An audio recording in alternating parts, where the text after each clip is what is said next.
लोग यूट्यूब से कहीं कहीं से कुछ कुछ सीखे थे कि अच्छा आंसर कैसे लिखा जाता है, और वो लोग जैसा बोला वैसा हम लिख के आए अपने पेपर में, और फिर मेरे इतने मार्क्स कटे। मुझे मैम बुलाई, मुझे सिस्टर बुला के हाईलाइट करिए कि ये क्या किया तुमने अपने पेपर में।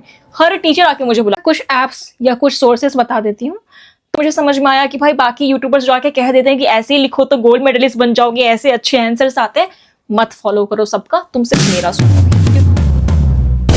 Hello everyone, this is Srishti, your campus वाली दीदी। Welcome, I would say welcome back to my YouTube channel. और अपने चैनल पे स्वागत मैं सिर्फ तुम्हारा नहीं खुद का भी करने वाली हूँ, क्योंकि हम काफी समय के बाद अपने चैनल पे आए हैं। इनफैक्ट सोशल मीडिया पे आए हैं। सोशल मीडिया को हम अनइंस्टॉल कर दिए थे, काफी मतलब मुझे लगता है डिस्ट्रैक्शन वगैरह हो रखा था इंस्टाग्राम पे, तो हम उसको इंस्टॉल करा के यूट्यूब पे शॉर्ट्स देखा करते थे। खुद का चैनल नहीं देखते थे, बस शॉर्ट्स देखते थे। जस्ट किडिंग, काफी बार हम खुद का अपना लॉन्ग फॉर्म वीडियो भी देखते थे, and I was missing that thing. कितने अच्छे वीडियोस मैं बनाती थी, अचानक से गायब होना पड़ा मुझे। लेकिन जब जब जीवन में तुम्हें खुद को ढूंढने के लिए गायब होना पड़े, प्लीज खुशी खुशी गायब हो जाना, बहुत पीसफुल फेज रहता है। लेकिन तुम लोग का प्यारा प्यारा शक्ल मुझे याद आ रहा था कि लोग गाली दे के मुझे याद कर रहे होंगे कि कहाँ चली गई। तो तुम में से जो लोग मुझसे पूछ रहे थे दीदी काफी दिन से आपने वीडियो नहीं डाला है, क्या आप अपना कोई कमबैक लेने वाली हैं? नोप, ये वीडियो मेरे किसी कमबैक के बारे में नहीं है, बट तुम इस वीडियो को एंड तक देखना, वरना हो सकता है कि तुम्हें बैक लग सकता है एग्जाम में। मैं तुम्हें किसी तरीके से कर्स नहीं कर रही हूँ, इस जस्ट कि मेरे प्यारे प्यारे फॉलोवर्स, जिसको मैं बउआ नन्नू सुग्गा करके कितने प्यार से समझाई थी कि कैसे एग्जाम्स की तैयारी करना है, इतना समझाने के बावजूद वो लोग मिड में ऐसा हगे हैं कि मेरे डीएम में आके रो रहे थे, दीदी सही से नहीं हुआ, कुछ तो गाइड कर दो एंड ऑल दिस दैट। मेरा बस इतना कहना है कि जोर से लगती है तो शौचालय जाया करो, एग्जाम हॉल में जाकर टट्टी मत किया करो, ठीक ना। इस वीडियो को एंड तक देखो, पूरा तुमको हम समझा देंगे कि एक बेहतर आंसर तुम कैसे फ्रेम करते हो, एक अच्छा आंसर तुम्हें कैसे लिखा जाता है। And this is more like a reminder video कि एग्जाम से पहले तुम इन चीजों को देख लो, ताकि बाद में तुम अपना सर न पटको कि ये सब पहले पता होना चाहिए। तो सबसे पहले बहुत इंपॉर्टेंट है, दैट इज पेन। देख लो खुद से कि कौन सा पेन तुम्हारे लिए बेहतर है, वैसा पेन लेके रखो। हम तुमको बताते हैं मेरा ब्लंडर। फर्स्ट सेमेस्टर में हम नहीं ये चीज देखे थे कौन सा पेन मेरे लिए बेहतर होगा, तो पहला दिन हम कोई भी पेन खरीद लिए थे, ब्लू और ब्लैक। एंड एग्जाम हॉल में हमको इतना दिक्कत हुआ है, शायद जेल पेन आ गया था, या हाँ जेल पेन शायद आ गया था मेरे पास, और वो मोटा टाइप का था, तो मुझे लिखने ही में नहीं होता था। मतलब मेरे पास अच्छे अच्छे आंसर्स आ रहे हैं, पर हम जो लिख रहे हैं मेरा हैंडराइटिंग उसमें खराब हो जा रहा है। और वो शायद रीजन रहा होगा कि फर्स्ट सेम में मुझे अच्छा खासा मुझे मालूम है कि हम अच्छा स्कोर कर सकते थे, अच्छा आंसर लिखने के बावजूद भी मेरे मार्क्स का दिक्कत हुआ था। अब हम बताते हैं, हम तुमको समझाने के लिए अपना फर्स्ट सेमेस्टर का ही यूज करने वाले हैं कि फर्स्ट सेमेस्टर में हम इतना सारा गलती किए थे, और ये हम तुमको इन्फॉर्मेशन बताते रहे ताकि तुम ये गलतियां ना करो। ये इतने मेजर ब्लंडर्स थे ना, जो कि हम पता है क्यों किए, क्योंकि हम अलग अलग यूट्यूब से कहीं कहीं से कुछ कुछ सीखे थे कि अच्छा आंसर कैसे लिखा जाता है, और वो लोग जैसा बोला वैसा हम लिख के आए अपने पेपर में, और फिर मेरे इतने मार्क्स कटे। मुझे मैम बुलाई, मुझे सिस्टर बुला के हाईलाइट करिए कि ये क्या किया तुमने अपने पेपर में। हर टीचर आके मुझे बुलाते थे कि सिस्टर ये क्या है। तो हमारे कॉलेज का मुझे समझ में आया कि भाई बाकी यूट्यूबर्स जो आके कह देते हैं कि ऐसे ही लिखो तो गोल्ड मेडलिस्ट बन जाओगे, ऐसे अच्छे आंसर्स आते हैं, मत फॉलो करो सबका, तुम सिर्फ मेरा सुनो अभी। क्योंकि हम मेरे पे आप बीती है कि तुम्हारा स्मूथली हैंडराइटिंग हो, तुम वही पेन लेना, और सबका अलग अलग प्रेफरेंस हो सकता है कि कौन किस में कंफर्टेबल है, ठीक है। तो उस हिसाब से अपना पेन ले लेना, हम इसी में कंफर्टेबल थे। और एक पेन है जो रेनॉल्ड्स का शायद आता है, 7 रुपए का वो पेन होता है, उसका एक भी मेरे पास सैंपल नहीं है जो हम तुमको दिखाएंगे, हम फोटो लगा देंगे। एक वो पेन भी हमको सही लगता है, अपना हम बता रहे हैं। एक स्केल भी अपने एग्जाम हॉल में लेके जाना। अब स्केल हम तुमको दिखाते हैं कि मेरा वाला जो स्केल है, हम ये वाला स्केल लेके जाते थे, ट्रांसपेरेंट। एक ट्रांसपेरेंट फाइल लेके हम जाते थे, क्योंकि बाकी कुछ तो लोग अलाउड करते नहीं है। तो एक ट्रांसपेरेंट फाइल में हम 2 ब्लू पेन, 2 ब्लैक पेन, एक पेंसिल, एक ये और इरेजर रखा करते थे। पेंसिल अगर तुम्हारा वो लकड़ी वाला पेंसिल है जो नॉर्मल पेंसिल होता है, तो तुमको शार्पनर भी रखना पड़ सकता है कि कहीं टूट जाए। सोच रहे हो लाइन का क्या आएगा, नित का एग्जाम तो है नहीं जो बार बार बोलिए स्केल लेके जाओ। लाइन बहुत इंपॉर्टेंट है। अब देखो, मान लो कि तुम्हारा एग्जाम हॉल में पेपर है, ठीक है, तो तुमको क्या करना है, ये स्केल से यहाँ पे लाइन बना देना है, ठीक है, इतना दूर लाइन बनेगा, और इस स्केल से थोड़ा सा यहाँ पे भी लाइन बना के स्पेस छोड़ना रहता है। तो इतना दूर स्पेस छोड़ोगे और इतना दूर स्पेस छोड़ोगे, जो मिडल का ये होगा उस पे ही तुमको लिखना रहता है, इस लाइन से बाहर जाना ही मत। क्यों ये लक्ष्मण रेखा, क्यों? ताकि तुम्हारी कॉपी साफ सुथरी रहे। ज्यादा चांसेस है कि तुम घिसा पिटा तुम्हारा हैंडराइटिंग नहीं रहेगा। हैंडराइटिंग से ज्यादा या हैंडराइटिंग भी तुम्हारी अच्छी होनी चाहिए, नहीं तो अच्छा लगेगा क्या कि तुम्हारे पास पॉइंट्स बहुत अच्छे हैं, तुम्हारे आंसर बहुत अच्छे हैं, पर तुम उसको इतने घटिया तरीके से प्रेजेंट किए हो कि तुम्हारा आंसर टीचर पढ़ ही नहीं पा रहा है। बकवास नहीं है ये, इन सब चीज के लिए मेरे मार्क्स कटे थे, ठीक ना। तो ये सब भी बताते चलूंगी मैं, कि पेन सही रखना, हैंडराइटिंग अच्छा रखना, क्योंकि मेरे को लगा था बहुत अच्छा आंसर लिखती हूँ, लेकिन हैंडराइटिंग मेरा फर्स्ट पेज बहुत अच्छा था, दूसरे पेज में लगा था कि मच्छरों को मार मार के मैंने चिपकाया है वहां पे, तो मार्क्स उसके लिए भी कटते हैं। तो हैंडराइटिंग ट्राई करना, ज्यादा अच्छा नहीं लिख सकते, ज्यादा खराब मत करना कि लिख रहे हैं काट रहे हैं, लिख रहे हैं काट रहे हैं। मेरा ये चीज था फर्स्ट सेम में, मैंने ये सब गलती किया था कि लिख रहे हैं काट रहे हैं तो मार्क्स कटे हैं, सफायत के मार्क्स कटते हैं। ठीक है, ये चीज तुम्हारा हो गया कि स्केल, मार्जिन देंगे, बीच में लिखेंगे अपना आंसर। अब मेन हमारा है कि आंसर फ्रेम कैसे करना रहता है। हमें क्या करना है कि जैसे तुम जो क्वेश्चंस होते हैं वो कुछ भी पूछता है तो तुमको एक इंट्रोडक्शन देना ही है। अचानक से कहीं से भी मत शुरू कर देना कि अब किसी पोएम का थीम पूछा, direct the theme of this poem is, ऐसे नहीं होता है, ऐसे बिल्कुल नहीं होता है। एक अच्छा आंसर ऐसे नहीं होता है। समझ के चलो कि टीचर को कुछ नहीं आता है, तुम उनको पढ़ा रहे हो, ऐसा वाला चीज है, राइट। तो तुमको क्या करना है कि एक इंट्रोडक्शन रखना है जिसमें कोई भी चीज पूछ रहा है, किसी पोएम का थीम पूछा, डिवाइस पूछा, कुछ भी पूछा, तुमको पोएम के बारे में बताना है, राइटर के बारे में बताना है। ये नहीं बैठ के पूरा आधा पेज उसी पे लिख दिया। एक शॉर्ट इंट्रोडक्शन होना चाहिए, और उसी इंट्रोडक्शन में जैसे कि हम डाल देंगे ये राइटर फलाना ढिमकाना, ये इस टाइम का राइटर था, इसने अच्छी अच्छी पोएम लिखी, इतने सारे पोएम्स लिखे थे, एंड ये जो पोएम है one of the his most epic poem हो गया। देखो आंसर राइटिंग में ना तुम्हारा प्रेजेंटेशन बहुत मैटर करता है, कि तुम्हारे पास कितना भी नॉलेज हो। मुझे याद है मेरी टीचर थी दीपिका मैम, वो कहते थे कि आंसर राइटिंग एक आर्ट होता है, कि तुम्हारे पास कितना भी नॉलेज है या नॉलेज कम है, तुम्हारे पास बहुत नॉलेज होगा पर तुम अच्छे से प्रेजेंट नहीं कर पा रही हो, तुमको मार्क्स नहीं मिलेंगे। तो तुम्हारे पास कम नॉलेज है लेकिन उसको तुम बहुत क्रिएटिव तरीके से अगर प्रेजेंट कर पा रही हो पेपर पे, तुम्हें अच्छे मार्क्स मिल सकते हैं, राइट। तो तुम्हें क्या करना है कि कोई भी हो, अब तुमको हम एक एग्जाम्पल अपने ही किसी आंसर से दे देते हैं, क्योंकि हम तो बताए हुए कि हम मास्टर आंसर बना के अपना प्रिपरेशन किया करते थे।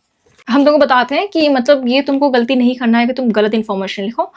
लाइक जैसे हम अपना अगर एग्जाम्पल दें कि हम अगर श्योर हैं, कॉन्फिडेंट है, तो हम उसको लिखते थे, नहीं अगर हम कॉन्फिडेंट है तो हम गड़बड़ नहीं कर सकते। जैसे टिंटन नेबी का ही पोएम था, तो हम क्या किए, ओवर स्मार्ट बनने के लिए एक बार हमको ध्यान है मिड सेम में शायद हम मिस्टेक किए थे कि उसका पूरा मतलब नाम बता रहे हैं कि हाँ टिंटन नेबी का फुल टाइटल क्या था, तो पूरा टाइटल जो प्रॉपर पूरा टाइटल था वो एक सेंटेंस जैसा है, हम उसको उसमें लिख रहे हैं और हम वो गलत लिख दिए थे जो बात है, तो उसके लिए मार्क्स तो कटेगा ही। अगर आपके पास पूरा मतलब कॉन्फिडेंट नहीं हो, तुम सही नॉलेज नहीं है, तो ओवर स्मार्ट बनने का जरूरत नहीं है। ये चीज हम लोग को बताते चल रहे हैं। तो ये देखो जैसे मास्टर आंसर हुआ, एक इंट्रोडक्शन हमने यहाँ पे रख लिया, फिर हम ये भी लिख दिए कि ये जो है स्पेन में जो रिवॉल्यूशन हुआ था उससे इंस्पायर्ड हुआ था। फिर यहाँ पे हम, अब ये तुम सोच रहे हो कि बोली है कि आधा पेज इंट्रोडक्शन नहीं देना है तो इतना क्यों लिख रही है, तो ये मेरा मास्टर आंसर है, ये हम एंड सेमेस्टर के प्रिपरेशन के लिए लिखे थे, हम इतना नहीं लिखने वाले हैं। लेकिन अब मान लो अगर कुछ भी इससे ऐसा आ गया जो हमको 10 नंबर, जो मतलब 12 नंबर वाले मिले, जो ज्यादा नंबर होता है ना, लास्ट में शायद 12 नंबर होता है, उसमें अगर लिखना होगा तो हम छोटा थोड़ी लिखेंगे, फिर तो हम बड़ा लिखेंगे ना आंसर। तो ये हम उसके लिए बनाते थे, और इसको हम ऐसे मतलब छोटा सा नेक्स्ट जो नोट्स बनेगा मेरा, उसमें उसको छोटा छोटा फिर हम रख लेते थे, यहाँ तुरंत याद आने के लिए पॉइंट्स अलग से रखे हुए हैं, ताकि जो मिड सेम है उसमें भी काम होता है, शॉर्ट आंसर आएगा उसमें भी ये हम काम कर लेंगे, लॉन्ग आएगा तो उसको हम इलैबोरेट करके लिखेंगे। तो ये हम प्रॉपर लॉन्ग के लिए अपना आंसर, मास्टर आंसर बनाया करते थे। देखो इतना मेरा लॉन्ग आंसर का जाता था, एग्जैक्टली मेरा इतना जाता था, 2.5 पेज, 2.5 पेज मेरा लॉन्ग आंसर का जरूर जाता था। ठीक, एक और चीज तुमको दिखाते हैं, कोटेशंस का भी यूज होता है। तो जैसे तुम, अब हम इतना इलैबोरेट कर रहे हैं ना कि वो क्या बोलना चाह रहा है, क्या कहना चाह रहा है, तो बेनिफिट करेगा अगर हम पोएम के कुछ सेक्शंस को अपने आंसर में यूज करें। इंट्रोडक्शन रखो, तुम मेन बॉडी रखो, तुम कंक्लूजन रखो, और हम क्या करते थे, हम ब्लू और ब्लैक दोनों पेन का यूज करते थे, और हाइलाइटर वगैरह बहुत लोग तुमको यूट्यूब पे बोलता होगा हाइलाइटेड यूज करना, नहीं यहाँ पे हाइलाइटेड नहीं यूज कर सकते हो, अच्छे से मार्क्स कट जाएंगे। ब्लू और ब्लैक पेन के लिए भी बहुत हमको एक बार हुआ था कि यूज कर सकते हैं नहीं यूज कर सकते हैं, तो प्रॉपर टीचर से जाके पूछे थे, उन्होंने कहा हाँ यूज कर सकते हो, ब्लू और ब्लैक पेन यूज कर सकते हो। तो तुम ब्लू पेन ब्लैक पेन जैसे हम इसमें बनाए हैं ना, एग्जैक्टली ऐसे ही हम अपने एग्जाम में लिखते थे, बिल्कुल ऐसे कि ब्लू पेन हो गया, कुछ इंपॉर्टेंट है तो ब्लैक पेन हो गया। अब कोट्स लिख रहे हैं तो ऐसे ही लिख के साइड में, हाँ चार्ल्स डिकेंस ने ये कोट कहा है, ऐसे करके हम लिखा करते थे। ठीक है, एक चीज जो है, एक ब्लंडर हम किए थे वो हम तुमको बताते हैं, बहुत बड़ा ब्लंडर ये था। तुम बहुत सारे यूट्यूब पे देखते हो कि लोग कहते हैं कि डायग्राम्स बनाओ तो मार्क्स आते हैं, एकदम गोल्ड मेडलिस्ट बन जाओगे डायग्राम्स बनाने पे। हम भी बनाए थे, और फिर मुझे क्या हुआ पता है, पूरे टीचर्स बुला बुला के बेइज्जत करते थे हमको, क्योंकि मिड सेम में तुमको दिखता होगा कि कॉपी अपना दिखाया जाता है, तो मुझे बुला के वो बेइज्जत करते थे कि ये क्या है। मेरी कहानी सुनो, मैंने क्या किया, द टेम्पेस्ट करके जो वर्क है, अब वो हमारे फर्स्ट सेम में था। ठीक है, तो हम क्या किए कि द टेम्पेस्ट में ओपनिंग सीन पूछा है, तो हम तो प्रॉपर प्रैक्टिस करके आए हैं। तो हम ये जैसा तुमको बताएं कोटेशंस वगैरह यूज करना, वो सब तो हम यूज किए ही हैं, लेकिन साइड में अब हम द टेम्पेस्ट का ओपनिंग सीन भी बनाए हैं। मुझे पता है क्या बनाए थे, एक आइलैंड बनाए हैं, उस पे प्रॉस्पेरो को टोपी पहना के छड़ी के साथ खड़ा किए, बगल में मिरिंडा को भी हम बनाए, उधर से एक जहाज आ रहा है जो कि डूब रहा है कहीं ना कहीं, और वहां से लोग ऐसे ऐसे पानी में गिरे, हम ऐसा दिखा रहा है कि मतलब क्योंकि वो उसका जो बेटा था फर्डिनेंड वो मिला था शोर के पास में, तो हम ऐसे ऐसे डाल रहे हैं कि हाँ ऐसे ये ओपनिंग सीन है, ये सीन है ओपनिंग का, कैसे ऐसे पूरा तूफान टाइप का चीज है, और प्रॉस्पेरो का जादू वाला छड़ी जो है उसको मैसे सितारा टाइप का बना दिए कि इसके जादू से ये सब हो रहा है। ये ओपनिंग सीन हम बनाए, कोई सेंस नहीं बनता इसका, कोई जरूरत नहीं है। ये डायग्राम मतलब लिटरली गाली खाने वाला चीज ये था, टीचर्स मेरा मजाक ही बना रहे होंगे कि क्या है, और उसको ऐसे सर्कल करके उन्होंने मेरे मार्क्स काटे, और ऐसा एक में नहीं हुआ, बहुत में हम किए थे ऐसा, तो मेरा मार्क्स प्रॉपर काटा गया। मुझे याद है एक और है तुम्हारा, अरे वो कब्रिस्तान वाला कौन सा पोयम है यार, मुझे याद नहीं आ रहा है उसका नेम। इसमें रहता है कि फेमस बच्चे लोग भी यहाँ कब्र में होंगे जो बहुत फेमस रहे होंगे, एक मिल्टन होगा, कोई ना कोई शेक्सपियर होगा, एक पोयम का नाम मुझे याद नहीं है, पता नहीं तुमको याद होगा तो कमेंट करना। बहुत फेमस पोयम है लिटरेचर के फील्ड में, बाप रे बाप गाली खाने वाला काम की, कोई टीचर मेरा ना देखे ये वीडियो। हाँ तो हम पता है हम क्या किए, हम उसमें लिटरली कब्रिस्तान बनाए हैं और कब्रिस्तान पे RIP मिल्टन भाई जो कार्टून हम थे ना फर्स्ट सेमेस्टर में, जो कार्टून वाला खत्म किया, क्यों किया, क्योंकि कोई गाइड करने वाला नहीं था, कोई बताने वाला नहीं था, तो यूट्यूब पे जो जैसा बोला हम अपना कर आ गए। पता चला कि मेरे कॉलेज में ये सब ऐसा नहीं होता है, तो वो गलती तुम मत करना, क्योंकि इस वजह से मेरे मार्क्स कटे थे। बाकी कोट्स का भी बताते हैं कि जैसे मेरा बहुत वो था कि अच्छा मार्क्स लाना है, तो कोट्स वगैरह हम रट के जो जाते थे ना, तो फर्स्ट सेमेस्टर में हम बहुत वो थे, प्रेशर लेके गए थे, तो हम कोट्स भी गलत जैसे लिखे, फिर ये लाइन नहीं ये गलत लग रहा है, तो उस लाइन को काट के तो फिर दूसरा लाइन लिख रहा है, तो घचपचा गया पूरा। अब ओपनिंग ही में हम ऐसे टट्टी कर दिए हैं, तो फिर तो मार्क्स नहीं अच्छे मिलेंगे ना। तो मैम बुला के फिर बोली थी सिस्टर कि जब याद नहीं है तो ऐसे मत लिखो, जबरदस्ती अच्छा करना है में हमको खराब नहीं करना है। तो ये सब ट्रिक्स हैं कि तुम यूज करके बेहतर मार्क्स बना सकते हो, बट मेरा ये कहना है कि एकदम परफेक्शन के पीछे जाने में मतलब ऐसा ब्लंडर मत करना कि तुम्हारे मार्क्स कटे, क्योंकि मेरे साथ यही हुआ है कि परफेक्शन के पीछे जाने में हम लिटरली अपना मार्क्स कटवाए थे। तो होगा कि इंट्रोडक्शन होना चाहिए, मेन बॉडी होना चाहिए, कंक्लूजन होना चाहिए। मेरी राय है कि इंट्रोडक्शन लिख दो कि जो भी क्वेश्चन पूछ रहा है उसका अगर कुछ भी बैकग्राउंड इन्फॉर्मेशन देना है तो दे दो, और फिर कोशिश किया करो कि उस इंट्रोडक्शन के बाद में क्वेश्चन को इंक्लूड करो कि हाँ इस क्वेश्चन को हम आंसर करने वाले हैं और उस आंसर पे फिर हम आएंगे। हम ऐसा करते थे कि हम इंट्रोडक्शन दे दिए, फिर उसी क्वेश्चन को सेंटेंस की तरह हम फ्रेम कर लेते थे, और तब हम उसको आंसर कंप्लीट करते थे अपना, और फिर लास्ट में कंक्लूड कर लेते थे उसको। तो इस तरीके से मेरा बढ़िया आंसर बन जाता था। ठीक है, अब देखो इंग्लिश वालों को भी हम यही बोलेंगे, क्योंकि इंग्लिश पे ज़्यादा मेरा रहेगा हेल्प तुम लोग के लिए, कि तुमको मैं कुछ ऐप्स या कुछ सोर्सेस बता देती हूँ। तुम इग्नो के मटेरियल्स देख सकते हो, बहुत अच्छे उसमें रहते हैं कंटेंट। लिट चार्ट्स करके एक आता है, तुम वो भी देख सकते हो। तुम स्पार्क नोट्स देख सकते हो, उसमें पूरा समरी रहता है, कुछ इंपॉर्टेंट थीम्स रहते हैं, MCQ भी रहते हैं, जहां से बहुत बार मैंने देखे एग्जाम में आते हैं क्वेश्चंस। तो स्पार्क नोट्स तुम जरूर देख लेना, इंग्लिश वाले, बहुत हेल्प करेगा तुमको। हम वहां पे घसने नहीं बोल रहे हैं कि बैठ के सब कुछ घस दो कि सब कुछ लिख दो, हम बार बार इस चीज पे जोर दे रहे हैं कि जो पूछ रहा है उसको आंसर करना, मार्क्स तब बेहतर मिलेंगे।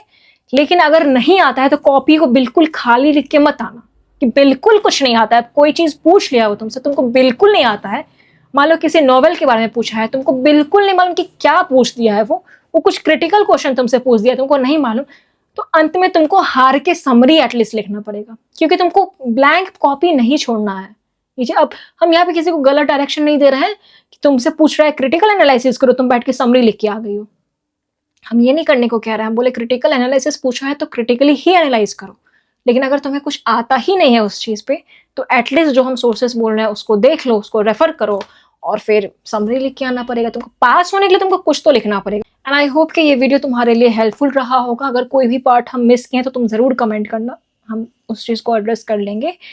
और लास्टली यही बोलेंगे कि एक अपना घड़ी भी वैसे पहन के जाना, डिजिटल क्लॉक तो अलाउड नहीं रहता है, तो तुम अपना ये एनालॉग क्लॉक को पहन के जाना, टाइम वगैरह को अपना देखते रहोगे। वैसे तो टीचर भी बताते रहते हैं, बट मेरे लिए ज़्यादा कन्वीनियंट रहता है जब हम सामने में देख रहे हैं कि हाँ कितना टाइम है। तुम डिवाइड करते थे कि 15 मिनट में हमको ध्यान है, हम शॉर्ट आंसर बना लेते थे अपना 15 मिनट में, और फिर बाकी का टाइम जो है वो लॉन्ग आंसर के लिए हम रखते थे। इस तरीके से था मेरा कि लास्ट के 15 मिनट तो हमको एकदम देखने के लिए हम छोड़ते थे कि हाँ सब कुछ देख ले कैसा है नहीं है, तो ऐसे करना। ठीक है, एंड हेल्थ का थोड़ा ध्यान देना, ठंडी भी रहेगी एग्जाम के टाइम में, तो ध्यान देना। पता है कोई मिल गया का जादू बन के पूरा एग्जाम देते थे, क्योंकि मेरा तबीयत खराब ठंडी में जल्दी हो जाता है। प्रॉपर ब्लू वाला मेरे पास जैकेट है, पूरा जादू बन के बस मेरा मुंह दिख रहा है और हाथ निकला हुआ है, और वैसे ही जाते थे एग्जाम दे के हम आते थे। तो हेल्थ का ध्यान देना, अपना पानी उनी लेके जाना, और all the best for your exams. अच्छे से एग्जाम दे दो। बाकी मिलेंगे हम लोग नेक्स्ट वीडियो में।